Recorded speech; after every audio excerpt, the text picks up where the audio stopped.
Hey, good morning, everybody. It's me, Dr. Sophia. It's been a couple weeks since I've had a message.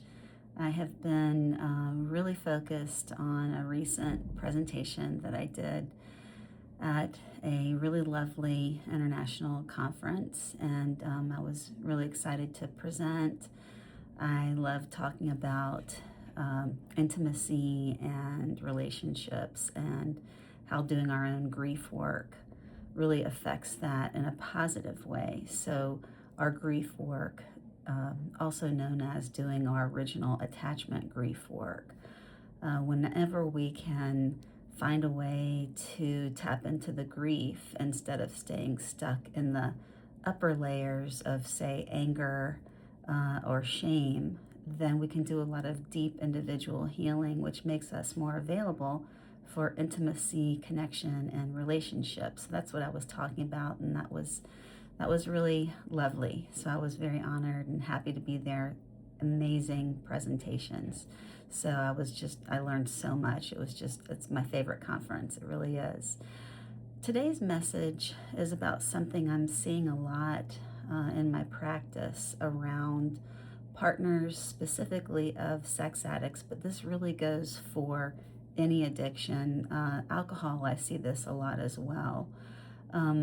So when we are partners, and I've been a partner 2 times over in my relationships, we really have to learn the difference between control and enabling and setting boundaries. So boundaries are not me telling someone what to do.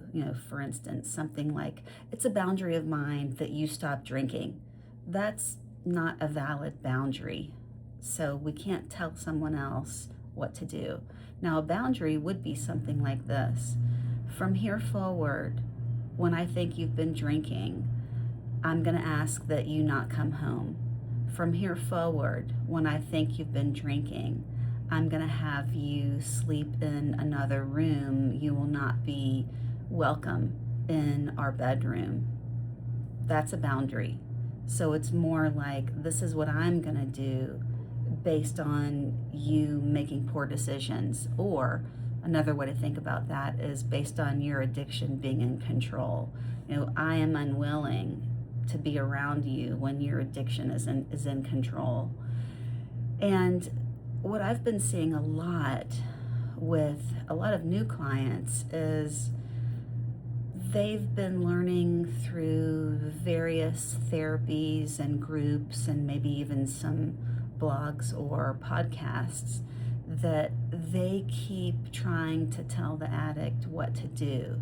Something like, it's a boundary of mine that you not lie. It's a boundary of mine that you not drink.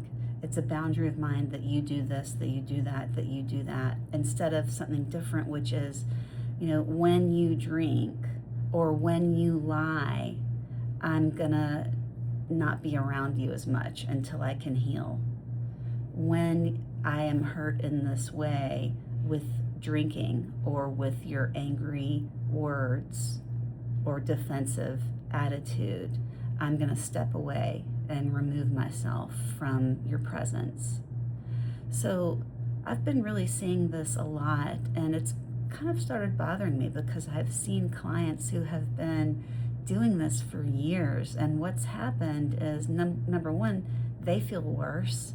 They're not seen and heard or respected, but also the addict is getting worse because the type of boundary is just not working. So my message to you is, if you're trying something, I think that's great. Try it. Maybe it's going to work.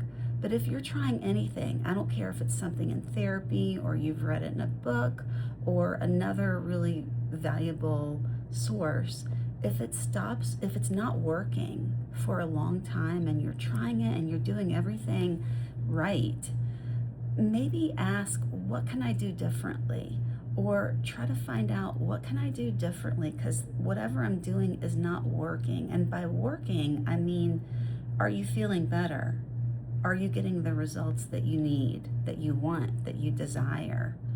And a lot of times, when we're a partner of an addict, the healing work actually comes within our own self and our own work, not so much from the addict. So there's a lot more about that. We do a lot of this work in deep therapy. We really look at ourselves in the mirror, and we figure out ways to feel better, to live a quality life, even when we are in this unfortunate situation. And we have choices. We always have choices. So anyway, I just wanted to encourage you, if anything that you're learning in a book or in a podcast or therapy, like if it's not quite working and you're not quite feeling what you want to be feeling or getting the results that you want, go back and ask that person, what can I do differently? What do you think is going on? And it's okay to talk to different people. I think a lot of great information is in 12-step meetings. So I know this is a long message, but this was something that I really wanted to share. It's been heavy on my heart when I see people working really hard and they're still feeling really alone and really sad. So just keep asking, keep looking for the right people to bring on your team. We can all do this together. So y'all have a great day. Bye-bye.